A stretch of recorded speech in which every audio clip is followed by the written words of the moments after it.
If you're the kind of person who keeps saying yes to extra work because you're scared to look lazy or ungrateful, this is for you. If you don't fix this, you'll keep losing your evenings, your weekends, and your self-respect. Today I'll give you one rule and one line that change how you set boundaries at work. We'll use them in a real Friday night urgent Slack situation where you'd normally cave and sacrifice your whole night.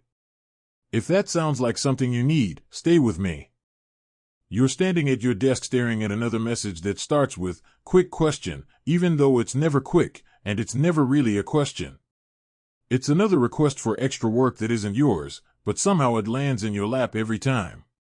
You feel that familiar drop in your stomach, that tight pull across your shoulders, because you already know what you're going to do.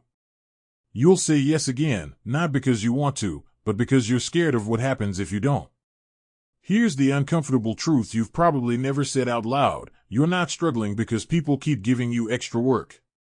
You're struggling because part of you believes you have to earn your right to stay. That if you stop overgiving, someone somewhere will finally notice how much you haven't done. But what if the real risk isn't saying no? What if the real risk is becoming the person everyone depends on and no one protects?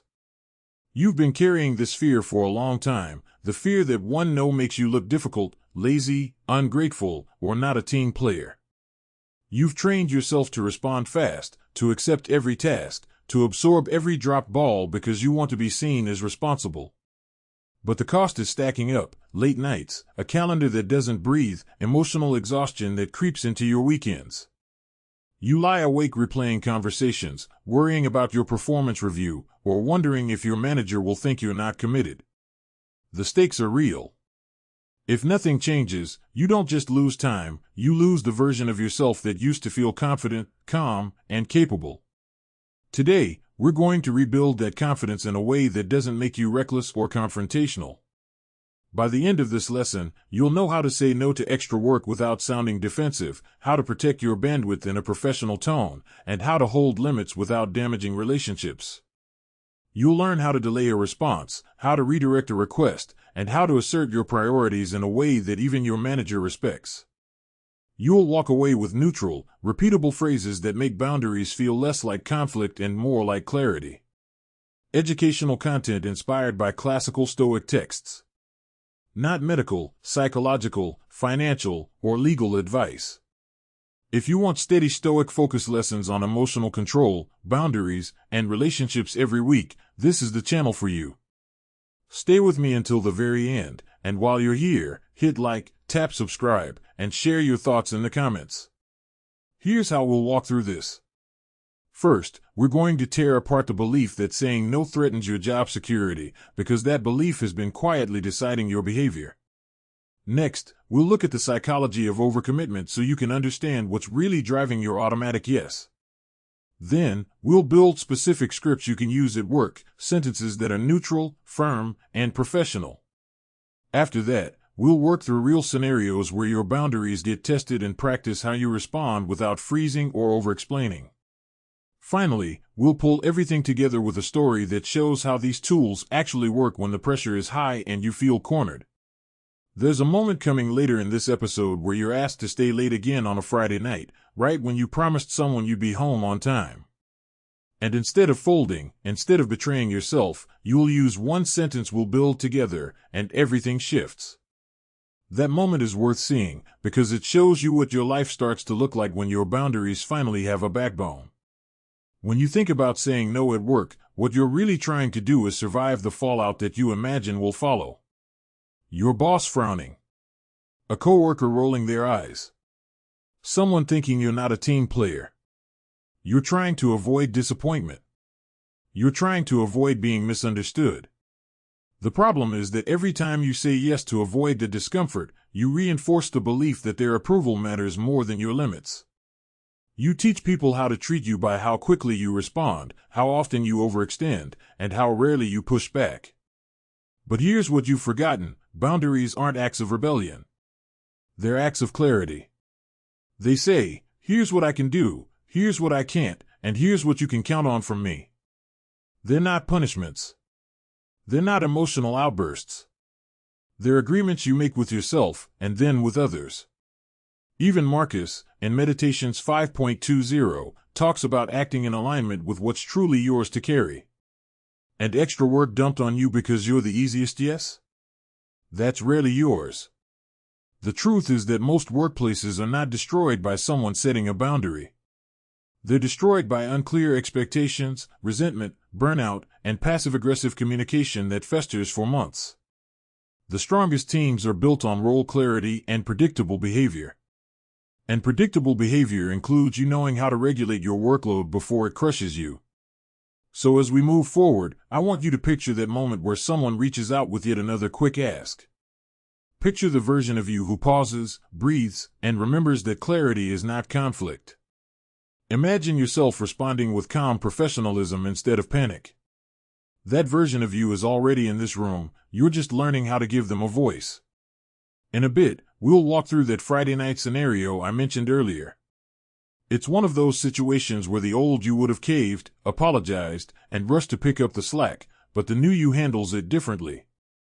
You'll see exactly how one neutral sentence creates a boundary without blowing anything up, and why people end up respecting you more for it.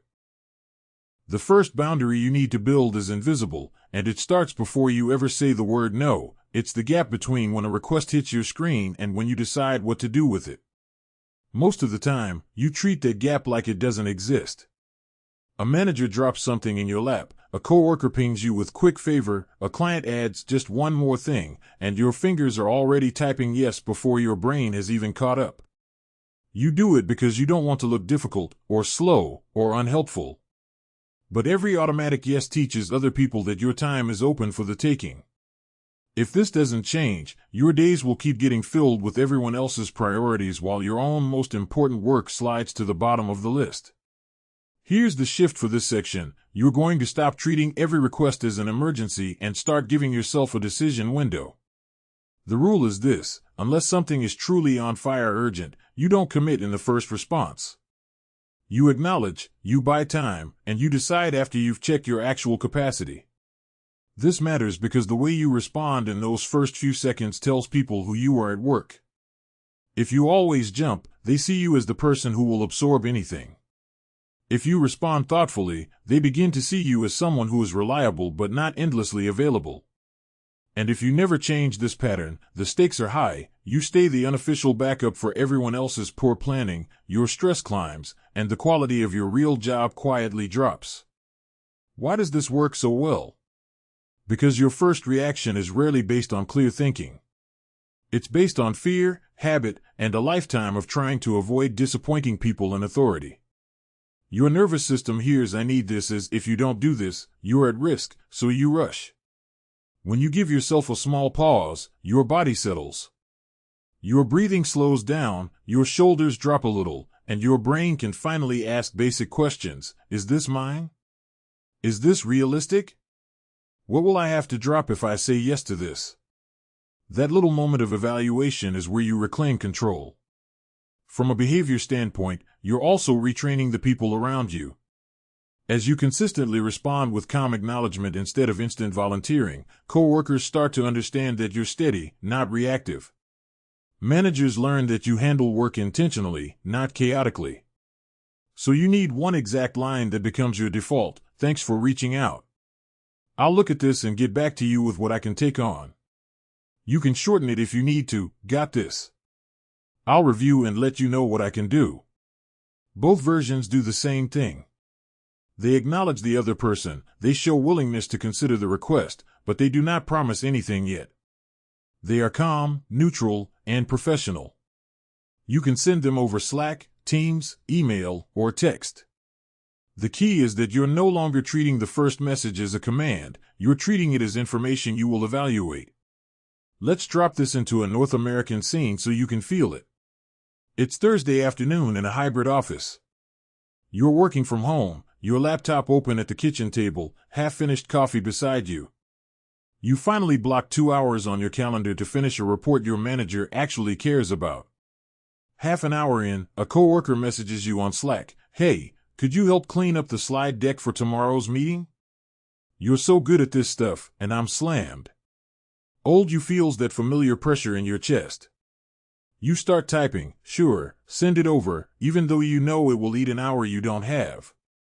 But then you remember your new rule: decision window first, commitment second. You delete what you typed and instead send, thanks for thinking of me. I'll look at this and get back to you with what I can take on. There's a tiny pause while they read it. Nothing explodes. They respond, okay, cool, just let me know. You go back to your report.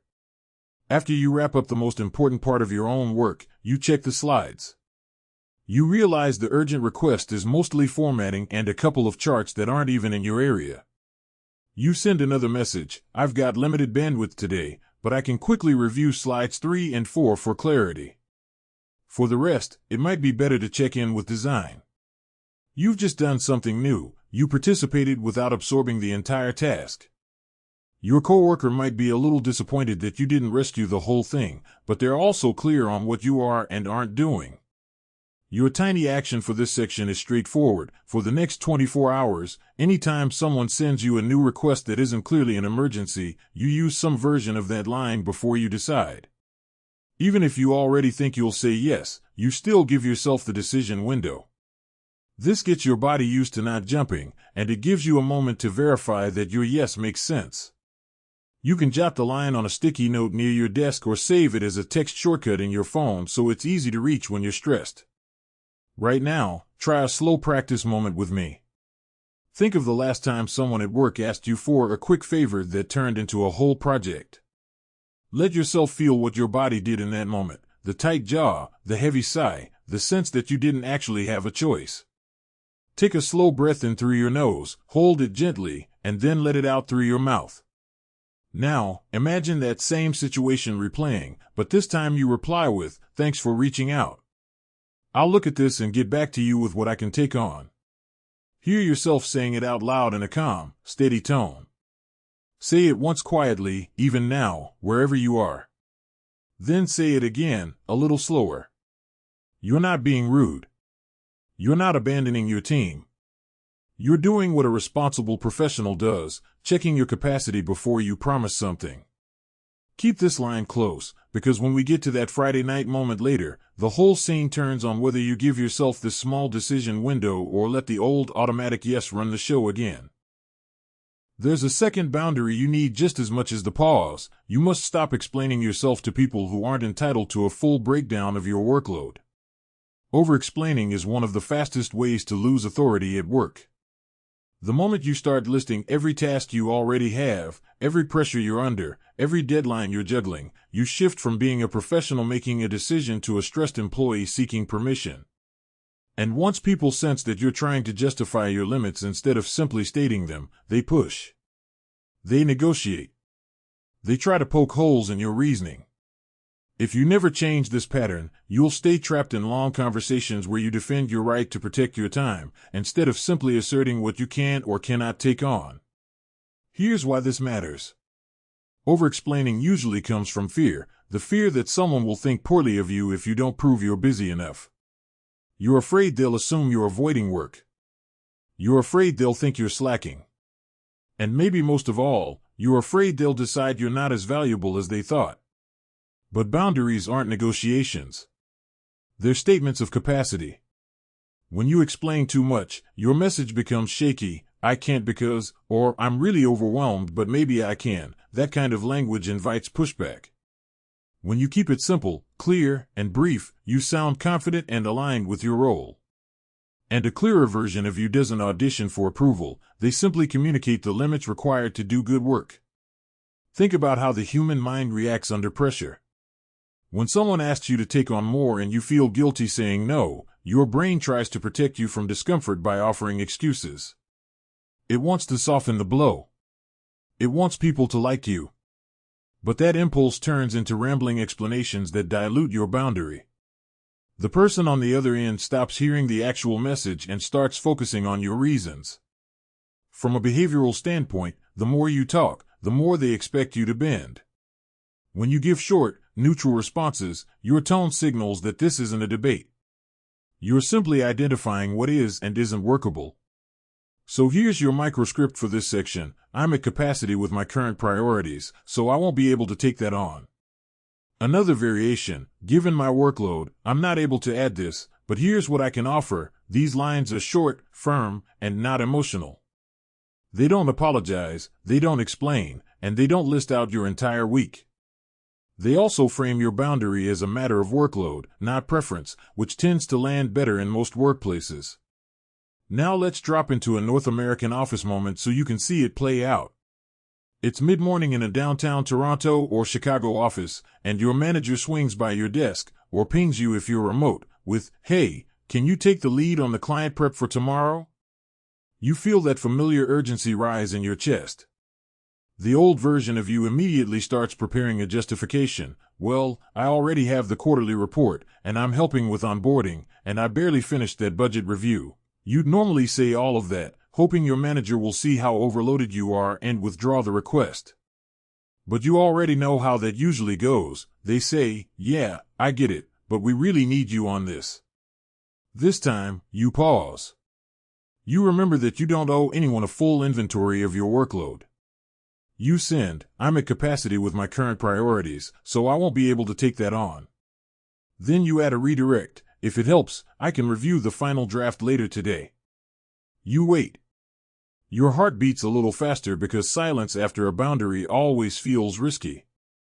But your manager simply replies, "Okay, let me assign it to Colin and circle back with you on the review." And that's it. No lecture.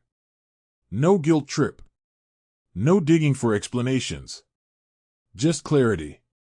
And later, you still feel your body relax because you didn't betray yourself by pretending you could do another thing you couldn't do well. For your tiny action today, pick one request you need to decline or limit and practice saying it with no explanation. It can be small. Maybe it's a coworker asking you to join a meeting you're not needed in, or someone wanting you to just look over something. You respond with a short, steady version of your microscript and stop yourself from adding reasons. The goal isn't to be harsh. The goal is to train your body to tolerate the moment of silence that follows a clean boundary. That moment is where your authority grows. Let's slow things down now for a practice moment. Think back to the last time you over-explained your workload. Picture how fast you talked, how you tried to convince the other person that you weren't lazy or unhelpful. Feel the tension in your shoulders from that moment. Now take a slow breath in, hold, and exhale gently. Say this line out loud once, just to hear yourself claim it without scrambling for reasons. "I'm at capacity with my current priorities." Now say it again, slower. "I'm at capacity with my current priorities." Notice how your body reacts. Notice the small rise of discomfort. That discomfort isn't danger. It's just a new habit forming. And here's something important: when you stop over-explaining, people sometimes do question you. They may ask, "Why not?" or "What else are you working on?" When that happens, your instinct will be to list everything on your plate to prove you're not being dramatic. But you don't need to open the entire spreadsheet of your responsibilities. You simply restate your line in a calm tone: "I'm fully allocated, and I want to stay focused on what I'm already responsible for." You don't escalate. You don't shrink. You just repeat the boundary with the same steady energy. Most people accept it after the second statement because they feel the clarity in your tone. Hold on to this idea because later, when we reach the Friday night moment, over-explaining is exactly what would blow up the situation. It's the difference between a calm boundary and a messy argument. And you'll see how keeping your message short becomes the thing that protects your weekend, your sanity, and your self-respect. You need one more boundary early in this process. Stop treating other people's urgency as proof that you've done something wrong. When someone sends a message marked urgent or drops something on your desk with a breathless tone, your body reacts before your mind does. Your chest tightens, your posture shifts, and your thoughts jump straight to, "If I don't handle this right now, I'm going to disappoint someone or fall behind." That fear makes you scramble. And scrambling puts you in a permanent state of emotional debt. Always trying to catch up, always trying to prove you're reliable, always trying to outrun the idea that you're letting the team down. If you never disrupt this pattern, you'll keep sacrificing your time, your focus, and your peace to other people's crisis cycles, which are often manufactured by poor planning, not true emergencies. Here's the shift you're going to make in this section. you're going to redefine urgency. Not eliminate it, just redefine it. Urgency used to mean drop everything. Now it means evaluate first. You're training yourself to read the situation instead of absorbing the pressure in someone else's voice or punctuation. This matters because if you treat every request as urgent, your judgment gets foggy. You multitask poorly, you lose track of your priorities, and you become the workplace firefighter who's constantly exhausted. At that point, the stakes are more than emotional. Your performance drops, your reputation suffers, and your days become a blur of reacting instead of producing meaningful work. Why does this work? Because urgency is contagious, but it's also subjective. What feels urgent to someone else may not be urgent for you. They might be stressed, behind, or overwhelmed, and they're hoping you'll absorb the impact. When you pause and assess instead of internalizing their panic, your mind stays steady. You're less likely to say yes out of fear, and more likely to make decisions based on actual timelines and responsibilities. In psychology terms, without jargon, you're interrupting the transfer of emotional load from their body to yours. You stay grounded while they spin. And in that groundedness, you reclaim control over what your day becomes. This is how a calmer, more intentional version of you operates, not by ignoring real emergencies, but by resisting false ones. Your microscript for this section is simple. Before I jump in, can you clarify the deadline? Another version, got it, what's the actual timeline on this? These questions do something subtle but powerful. They shift the conversation from emotion to logistics. They stop the panic train before it reaches you. And they force the other person to name reality. Is this truly due now, or did they just wait too long to ask for help? You aren't refusing. You aren't challenging. You're clarifying the facts before you decide. And that clarity gives you options. Let's put this into a North American workplace scene so you can feel how it plays out. Imagine you're in a Seattle or Atlanta office, or working remotely with your laptop open at your apartment. You've planned your afternoon around a presentation you need to finish for tomorrow. Then your coworker pings you with, "This is urgent. Can you help fix the numbers in this spreadsheet?" Their message looks frantic. 3 exclamation points. You feel the spike of stress immediately, and you would have abandoned your presentation, opened the spreadsheet, and sunk into someone else's chaos. But not this time. You pause. You breathe once. You type, "Before I jump in, can you clarify the deadline?" There's a long minute.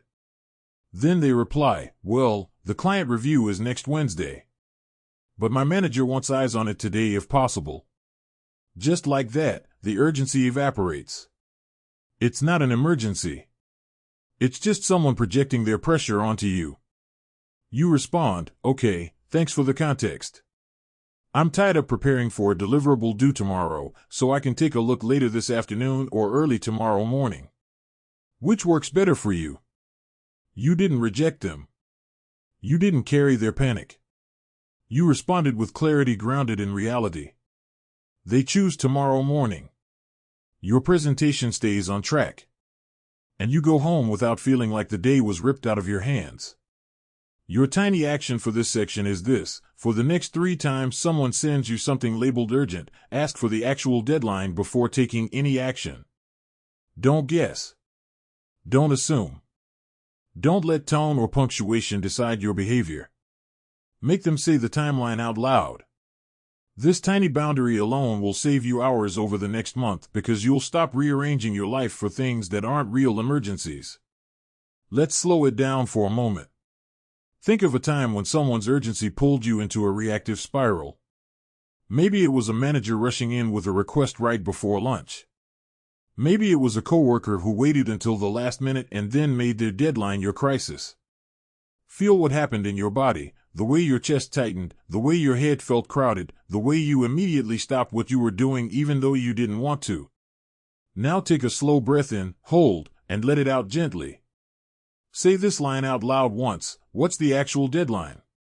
Say it again, slower, "What's the actual deadline?" That sentence is your anchor. It keeps you grounded. It keeps you rational. It keeps you from living inside someone else's panic. And here's something else to remember: when you start clarifying timelines, some people will push back because they're used to you absorbing their stress without question. They might say, "It's just urgent," or "We just need it ASAP." You don't let that vague language pull you back into old habits. You calmly repeat, "Understood." What's the actual deadline? That repetition signals that you're not moving until they give you concrete information. And once they do, you can plan your work instead of reacting to their emotion. Keep this skill close, because later, when we get to the Friday night moment, someone else's urgency is going to collide with your personal boundaries. And asking for the real timeline, not the emotional one, is what helps you hold the line without blowing up the relationship. There's another boundary you have to build if you want to protect your time without damaging your reputation. You need to separate helping from owning. Most people don't realize how often they slide from offering a small assist into silently adopting the entire task. You start with, "I can take a quick look," and somehow you end up rewriting the report, fixing the slides, responding to the client, and cleaning up someone else's mess. You do this because you want to be supportive, because you don't want someone to think you're not a team player, and because you've built an identity around being reliable. But when you consistently cross that line, from help to ownership, you start doing work you were never supposed to do. And if you never stop this pattern, you'll keep shouldering responsibilities that dilute your impact, drain your energy, and quietly replace your real job with everyone else's. Here's the shift for this section: helping is a contribution, not an adoption. Helping means offering a specific, limited action that supports someone else's work while still keeping ownership where it belongs. It's a defined role. Ownership means you are responsible for outcomes, timelines, revisions, communication, and final delivery. When you blur those two roles, people begin to assume that any help from you means you'll take it from start to finish. And once they make that assumption, your workload becomes unpredictable, your calendar becomes chaotic, and your value becomes tied to how much extra work you can absorb instead of the quality of what you're hired to do. Why does this distinction work so powerfully? Because it forces clarity, internally and externally. When you name what you're offering as help, your mind stays anchored in limitation. You're not promising the entire task, you're contributing where appropriate. From a behavior standpoint, people adapt quickly to repeated boundaries. If you consistently define what help looks like, 20 minutes of review, a quick check for accuracy, one suggested revision, they begin to understand your limits as normal, not personal. And psychologically, separating help from ownership reduces guilt. You stop feeling like you're rejecting the person, and you start seeing that you're simply not adopting work that isn't yours. This is how a more grounded version of you behaves: generous, but not self-sacrificing. Your microscript for this section is, "I can help with one part of this, but I can't take on the whole task." Another version, "I can offer a quick review, but ownership needs to stay with you." These lines feel calm, neutral, and professional. They don't imply reluctance. They don't imply conflict. They reflect clarity. And clarity at work is interpreted as competence. Let's place this into a real North American office moment so you can feel the transformation. Imagine you're in a Boston or Denver office, or working remotely from your living room. It's mid-afternoon, and you've just finished blocking 90 minutes for deep work on a project your director cares about. Then a coworker DMs you, "Hey, can you look over this proposal? I'm running behind and could really use your help." The old version of you immediately thinks, "If they're behind, I have to save this. If I don't, they might think I don't care." You open the file. You start editing entire paragraphs. You start doing structural rewrites. And suddenly an afternoon you needed for your own priorities is gone. But now, you pause. You remember your boundary: helping is not adopting. You respond with, "I can help with one part of this, but I can't take on the whole task. Do you want me to focus on clarity or formatting?" The coworker pauses, then answers, "Clarity would be great." You spend 10 minutes reviewing one section. You send your notes. You close the file. And you go back to your actual work. Your coworker still gets support. You still contribute. But the task stays with them. You didn't absorb something that wasn't yours. Now imagine an even more familiar scenario. Your manager sends a rushed email. Can you take this project and run with it? The team is backed up. The old you would immediately interpret this as a threat. You'd think, if I don't say yes, they'll think I'm not committed. But you've learned better. You reply, I'm available for a quick review or to assist with one component, but I don't have room to take full ownership. If you want me to support a specific part, I can do that today. This approach is firm without being combative. You're still a team player, but you're not sacrificing your entire evening because of someone else's bandwidth issues. And 9 times out of 10, your manager will respect that clarity because it helps them allocate work more effectively. Your tiny action today is to identify one common situation where you tend to slide from helping into owning. Maybe it's slide decks. Maybe it's proofreading. Maybe it's planning meetings. The next time someone asks you to take a look, respond by defining exactly what you're offering. For example, I can review the outline, but ownership stays with you. Or, I can check the numbers for accuracy, but I won't be able to rebuild the whole spreadsheet. The action doesn't need to be big. It just needs to be clear. You're training your voice to match your intentions. Let's slow things down for a practice moment. Think about a time recently when you agreed to help with something small, and it ballooned into something huge. Bring that scene to mind, the feeling of dread when you realized you were stuck doing the whole task. Notice what your body did in that moment. Maybe your breathing got shallow. Maybe your shoulders lifted. Maybe you felt that heavy, resigned feeling in your stomach. Now take a slow breath in, hold, and let it out. Say this sentence out loud once, I can help with one part of this, but not the whole thing. Say it again, slower, I can help with one part of this, but not the whole thing. Let your body experience what it feels like to set a limit without apology. There's another layer here. Sometimes, when you draw this line, people will push. Not aggressively, but subtly. They might say, it would really help if you could just handle the whole thing, or you're better at this than I am. These appeals target your identity as the dependable one, the strong one, the fixer. But you don't fall into that trap anymore. You repeat your limit calmly, I can support a part, but I can't take full ownership. You're not negotiating. You're clarifying. Hold on to this boundary because when we reach that Friday night moment later, this is exactly the pressure you'll face, someone trying to hand you a whole task disguised as a quick favor. And the difference between losing your weekend and protecting it will come down to whether you remember that helping does not mean adopting. There's a boundary almost no one talks about, yet it's one of the most powerful ones you can build. You have to stop rewarding people for giving you last-minute work. Every time you rescue a project that was dumped on you with no notice, every time you fix something at 4:45 p.m., every time you stay late because someone else didn't plan, you unintentionally teach them that you're the person who will absorb the consequences of their delay. You don't mean to reinforce that message, but you do. And if you don't change this, you'll keep living in reaction mode. You'll keep fixing preventable problems. You'll keep being the safety net. The stakes are high because chronic last-minute work doesn't just steal your time, it steals your emotional bandwidth. It turns every afternoon into a guessing game. What crisis is going to hit today? It wears down your sense of stability, and it eventually makes you resent the job you used to enjoy. Here's the shift you're going to make in this section. Instead of rewarding last-minute requests with instant action, you're going to respond with structured availability. That means you'll acknowledge the request, clarify the timing, and offer support only within a reasonable, self-protective window. When you do this consistently, people learn to plan around you instead of relying on your panic-driven generosity.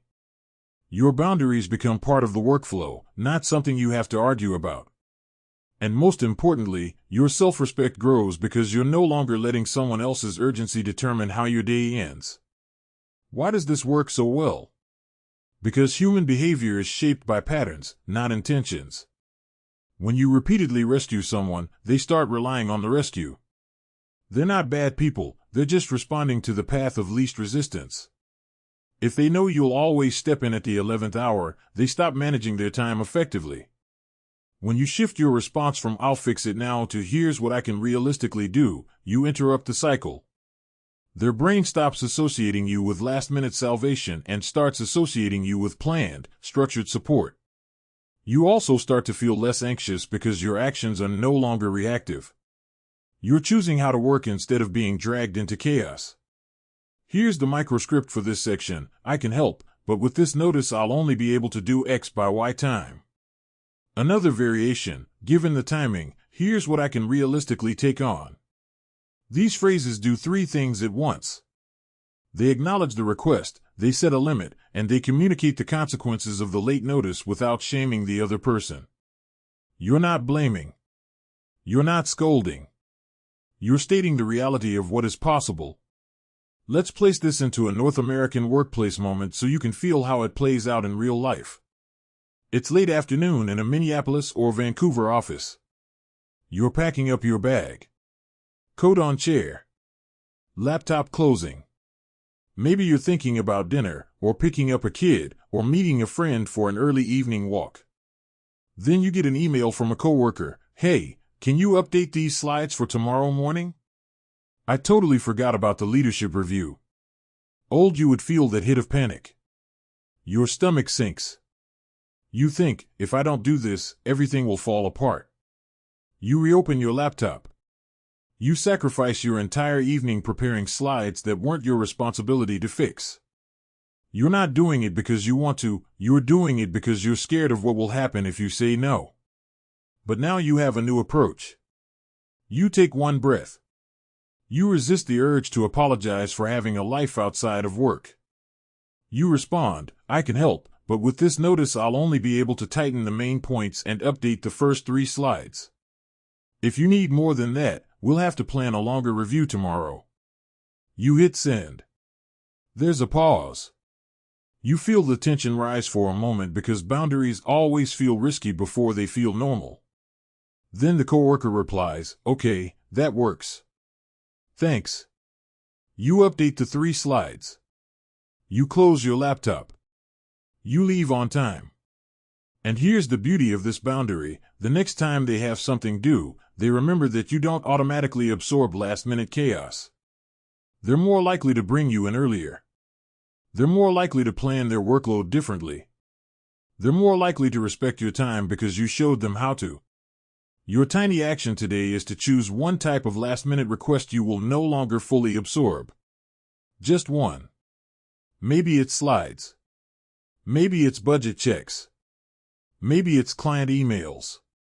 The next time it appears with almost no notice, you reply with the microscript and define what you can realistically do. Not ideally. Not heroically. Realistically. That small act teaches people that your time has structure. Let's take a slow practice moment. Think of a time when a last-minute request ruined your evening or weekend. Picture yourself standing there, watching your personal time evaporate because someone else didn't plan. Feel what your body did. Maybe your jaw clenched. Maybe your heart sped up. Maybe you felt a wave of frustration but said yes anyway. Now take a slow breath in, hold, and let it out. Say this line once, out loud: given the timing, here's what I can realistically take on. Say it again, slower: here's what I can realistically take on. Notice the steadiness in that tone. Notice how it keeps you in control of your own time. There's something important here: using this boundary doesn't mean you never help with urgent things. Real emergencies exist. Real crises happen. But those are the exceptions, not the default. What you're building now is discernment. You're teaching your nervous system to tell the difference between true urgency and preventable chaos. You're teaching your team that your support is reliable, but not limitless. Sometimes people will push back when you shift this habit. They may respond with, "We really need the whole thing done tonight," or "I thought you were the one who could handle this quickly." These lines are meant to trigger the old you, the version that jumps into action whenever guilt is applied. But you don't fall for that anymore. You reply, "I hear you. With this timing, this is what I can take on." You don't escalate. You don't get defensive. You repeat the boundary with clarity and calm tone. Eventually, even the pushiest coworkers adapt because you've stopped rewarding the behavior that leads to last-minute requests. Hold on to this skill because when we reach the Friday night moment later, the entire scene will hinge on whether you give in to someone else's crisis or use this boundary to protect your time. And that moment is when you'll see just how much power you reclaim when you stop rewarding last-minute chaos. There's another boundary you need to build if you want your limits to hold under pressure. You have to stop giving emotional responses to professional requests. This is one of the quiet reasons your boundaries crumble. Someone asks you for more work, or they question your availability, or they hint that they're disappointed, and suddenly you're explaining, apologizing, softening your tone, or trying to reassure them that you're still committed. The moment you drift into emotional territory, frustration, guilt, defensiveness, you lose the grounding that makes your boundary effective. And if you keep responding emotionally, people will continue to treat your limits as flexible. They'll wait for you to bend. They'll expect you to cave when they add a little pressure. This cycle doesn't end until you separate your feelings from your communication. Here's the shift for this section. Your boundary must be delivered in a neutral tone, steady, clean, and factual. Not cold. Not aggressive. Just neutral. That neutrality protects you because it doesn't give people anything to react to. When your tone is calm, the request stays about logistics, not emotion. And at work, logistics win. Emotional language invites debate. Neutral language closes the door politely. If you never learn this distinction, you'll keep having the same exhausting conversations where you feel pressured to soften the blow of your own limits. Why does this work? Because emotional communication invites emotional interpretation. If you sound insecure, people assume you might change your mind. If you sound irritated, they get defensive. If you sound apologetic, they assume you feel guilty and push harder. When you stay neutral, the conversation becomes simple. Here's what I can do, here's what I can't, here's what's realistic. Your tone anchors the message. This is how a calmer, more grounded version of you shows up, confident not because you're unbothered, but because you're aligned with your values. You're not reacting, you're responding. Your microscript for this section is one of the simplest in the entire lesson. Here's what I can do. You can pair it with a limit. Here's what I can do today, or here's what I can commit to. You can also use the inverse. Here's what I'm not able to do. These statements are clear, concise, and emotionally neutral. They set expectations without revealing insecurity or irritation. Now let's put this into a real North American office moment so you can see how it works. You're working in a Phoenix or Toronto office, or maybe you're remote and sitting at your kitchen counter with your laptop open. Your manager messages you, "Can you take on the vendor issue this afternoon?" It's becoming a problem. You feel that familiar knot in your stomach because your afternoon is already stacked, and you're trying to finish something with a hard deadline. Old you would respond emotionally, "I'm really overwhelmed right now," or "I don't know if I can handle that," or "I'm already slammed." Those lines sound honest, but they communicate vulnerability. They invite questions like, "How slammed?" or "Can you squeeze it in?" or "This is important." Instead, you take a breath. You remember your script. You reply, "Here's what I can do. I can review the vendor notes and outline next steps, but I won't be able to take over the full issue today." You send it calmly, without apology and without attitude. Your manager reads it and says, "Okay, that helps. I'll assign the rest to Sam." Just like that, you've held your boundary without a fight. You didn't over-explain. You didn't emotionally react. You clarified what was possible. Here's another scene, one you've probably lived before. A coworker says, "I really need your help finishing this deliverable." You're the only one who knows how to do it right. That line taps straight into your desire to be valued. Old you would feel flattered, guilty, and pressured all at once. You'd respond with emotion, "I'll try," or "I guess I can make it work," even though you're exhausted. But the new you pauses. You breathe. You keep your tone neutral. You respond, "Here's what I can do. I can give you feedback on the final version, but I can't take over the full build." That is a clean boundary. It's not emotional.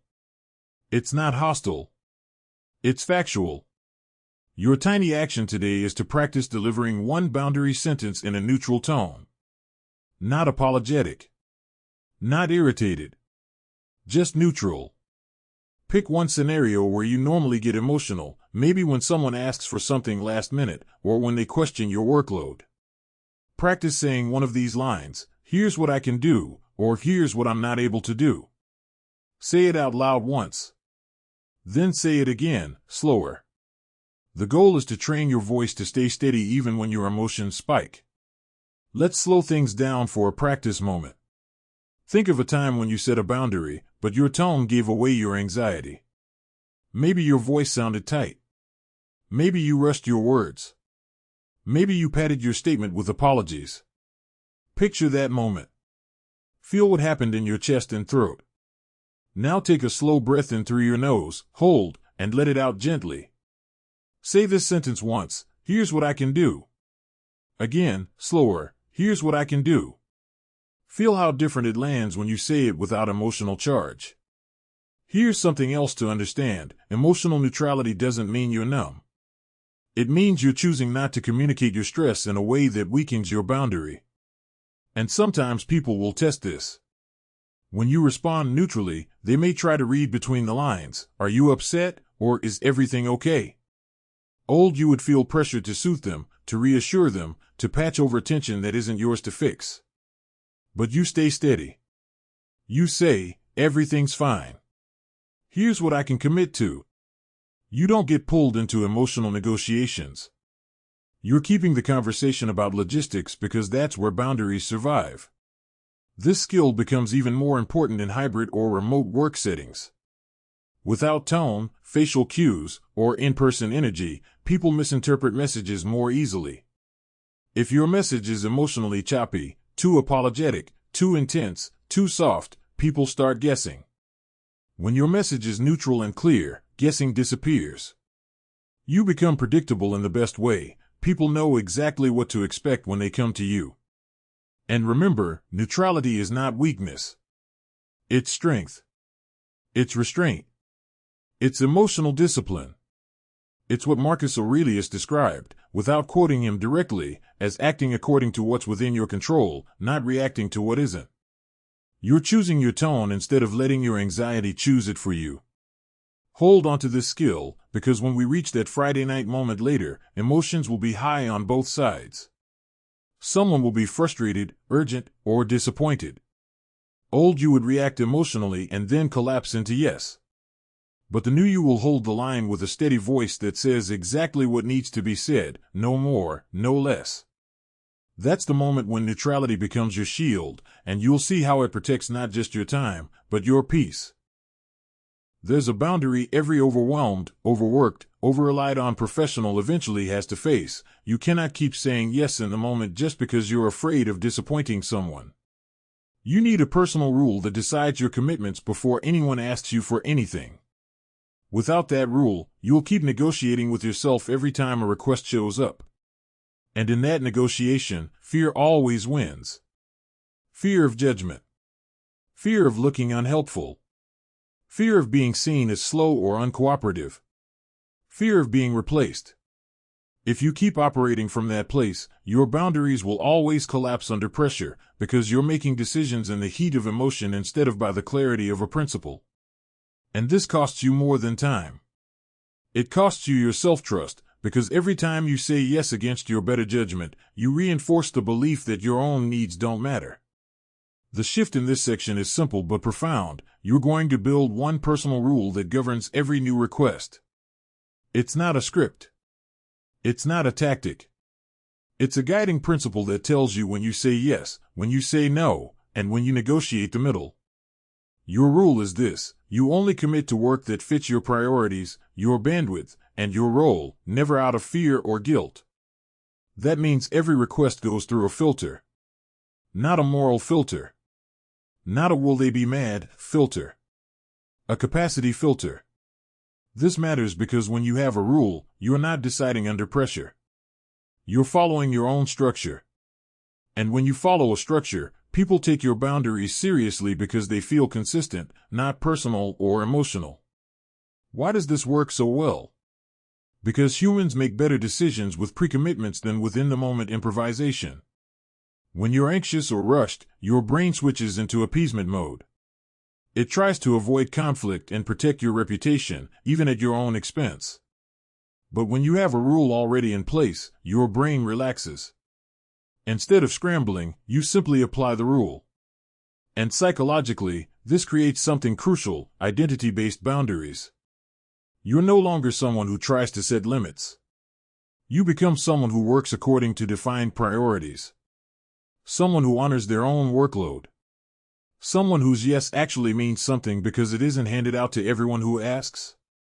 Here's your microscript for this section. Let me check this against my priorities and timeline, and I'll confirm what I can take on.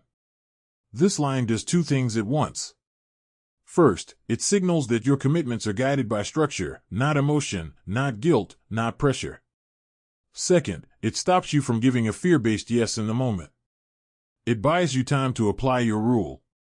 You can use variations like, I need to see how this fits into my current workload, or I'll review what's already on my plate and get back to you.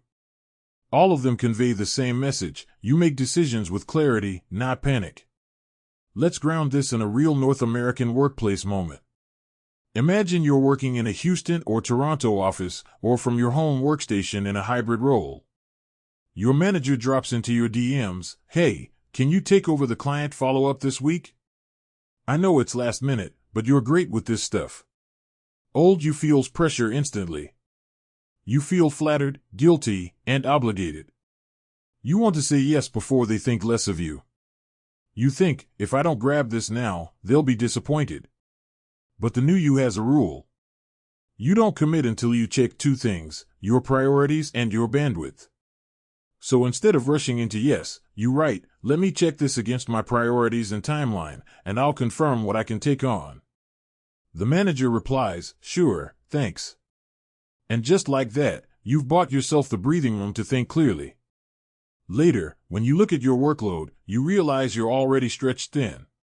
You decide you can manage one small part of the follow-up, but not the whole thing. You respond with, given my current deadlines, I can take on the summary notes for the client, but I won't be able to manage the full follow-up process. And the manager says, that works, thanks for the clarity. This is what applying your rule looks like: structured, calm, grounded, not driven by fear. Your tiny action today is to write your personal boundary rule somewhere visible. One sentence. Something like, I only commit to work that fits my priorities and my bandwidth. Or, I don't give instant yes, I evaluate first. Put it on a sticky note next to your monitor, or save it as your phone wallpaper for a day, or write it on a digital note you see every morning. Then, for the next 48 hours, apply your rule to every new request, big or small. If someone asks you for something, you check your priorities before you answer. This exercise trains your brain to slow down and consult structure instead of emotion. Let's slow the moment down so you can feel it in your body. Picture a situation from last week or last month where you said yes too quickly. Maybe someone asked you to join a meeting you didn't need to be in. Maybe a coworker wanted you to fix a deck 15 minutes before the call.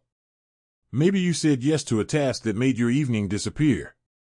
Bring that moment into focus. Feel the tightening in your chest. The rushed breathing. The feeling of being cornered by expectation. Now take a slow breath in, hold, and let it out through your mouth. Say this once, quietly, I'll check this against my priorities and confirm what I can take on. Say it again, slower, I'll check this against my priorities. Let your nervous system feel what a grounded response feels like. You're not avoiding responsibility. You're acting with clarity. One more thing, when you start using this rule, some people may react with mild resistance.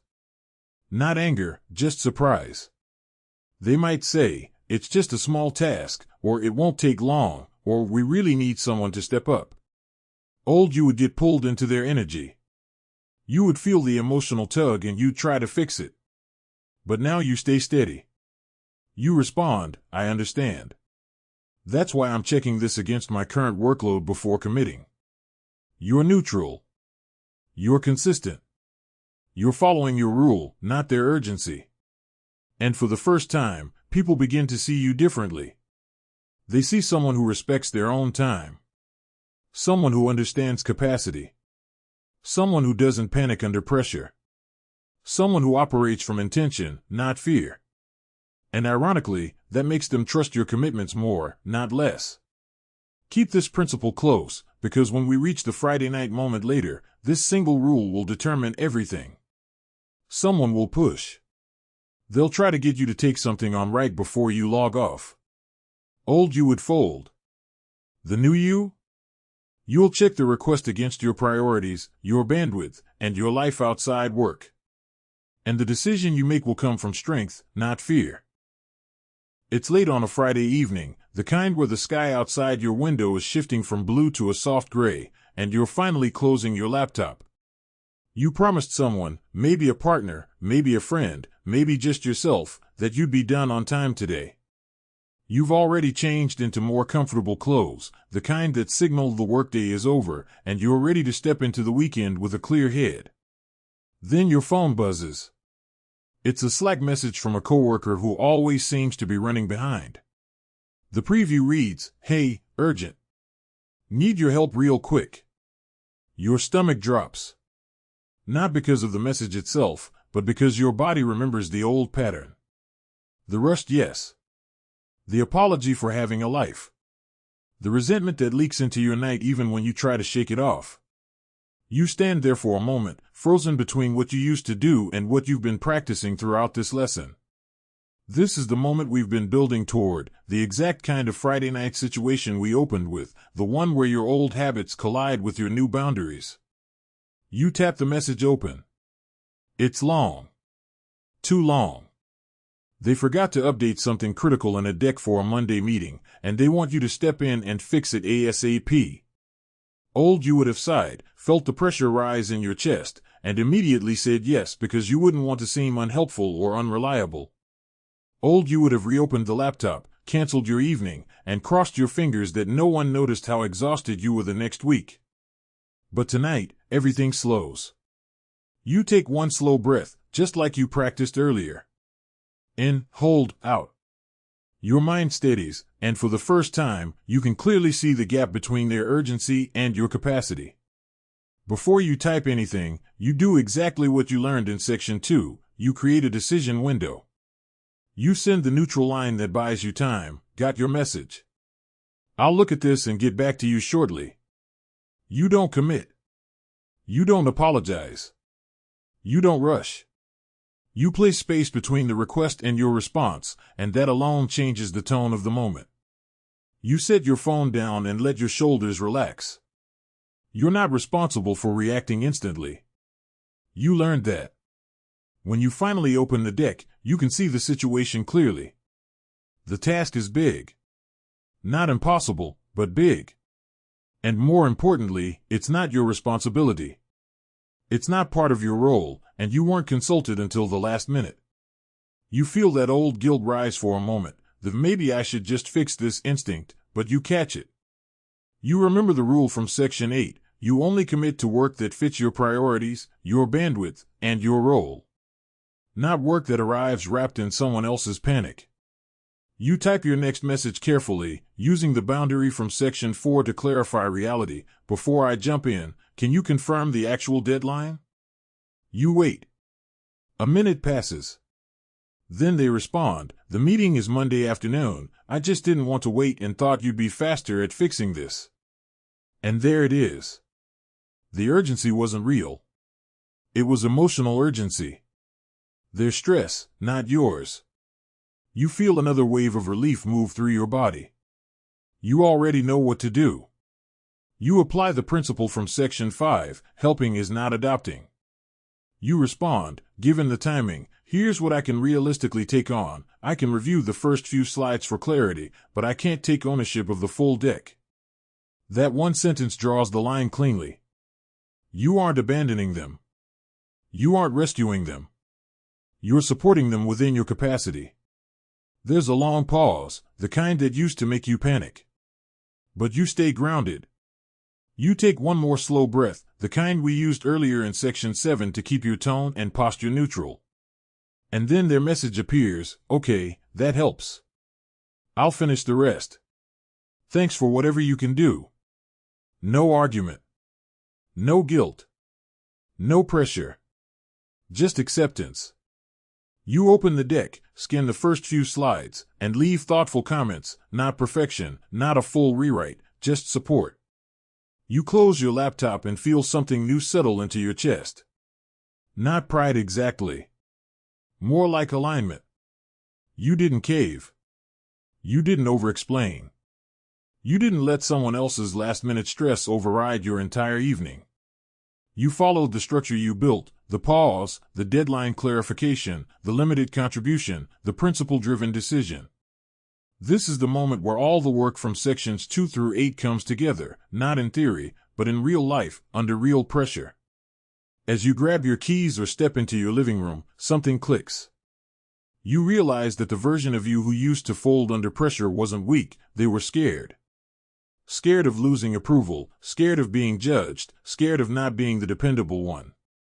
But this new version of you isn't operating from fear. You're operating from clarity. From self-respect. From the understanding that your time and energy matter as much as anyone else's. You leave the house, or the room, or the work mindset, and there's no resentment following you. No self-blame. No quiet anger. Just space. Just peace. Just the weekend you promised yourself. And for the first time, you feel the truth in your body. Boundaries aren't walls. They're doors you finally get to choose when to open and when to close. Tonight, you closed the door gently, firmly, and without guilt. And the world didn't fall apart. You didn't lose your job. You didn't damage your relationships. You simply protected your life. And that's the turning point. You didn't just learn the tools, you lived them. You learned something essential in this lesson. Boundaries aren't about shutting people out, they're about choosing your actions with intention instead of reacting from fear.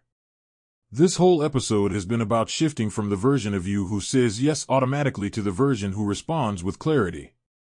You saw the difference between reacting and responding, between emotional scrambling and grounded decision-making, between being scattered and being focused. At its core, this lesson was about reclaiming your agency at work so that your commitments come from strength, not panic. First, we looked at why saying no feels dangerous and how that belief quietly shapes your behavior. Then we explored the power of the pause, the decision window that breaks the cycle of instant yes and gives you space to think. Next, we uncovered how over-explaining weakens your boundaries and how a simple, steady sentence protects your authority. After that, you learned how redefining urgency keeps other people's panic from becoming your crisis. Then we broke down the difference between helping and owning, so you can support others without absorbing their jobs. In the next step, you practiced responding to last-minute requests with structured availability instead of self-sacrifice. Then you saw how emotional neutrality strengthens your limits because you stopped giving people emotional clues to negotiate with. After that, you built a personal rule, your internal compass for deciding what you take on and what you don't. And finally, we walked through that Friday night moment where all of these skills came together, showing you what it feels like to choose your life over someone else's chaos and still remain professional, respected, and steady. Now here are 3 do-today steps to anchor everything. Today, pick one request that comes your way, big or small, and apply a decision window before you answer. Even 10 seconds counts. Today, use one clear sentence that doesn't over-explain, like "here's what I can do," and feel how your body settles when you don't defend your limits. And today, write your personal rules somewhere visible so that every new request passes through clarity instead of fear. When you follow your own rule, your boundaries become consistent, not situational. If this episode resonated, the next lesson you'll want to watch is the one on internal pressure, how to stop working from fear of being replaced and start working from a mindset of calm confidence. It builds directly from everything you practiced here and goes even deeper into what drives overcommitment, especially in demanding workplaces. If you want a whole library of Stoic Focus lessons on emotional control, boundaries, and relationships, this is what we do here every week. If you feel messages like this need to reach more people, hit like, tap subscribe, and share your thoughts in the comments.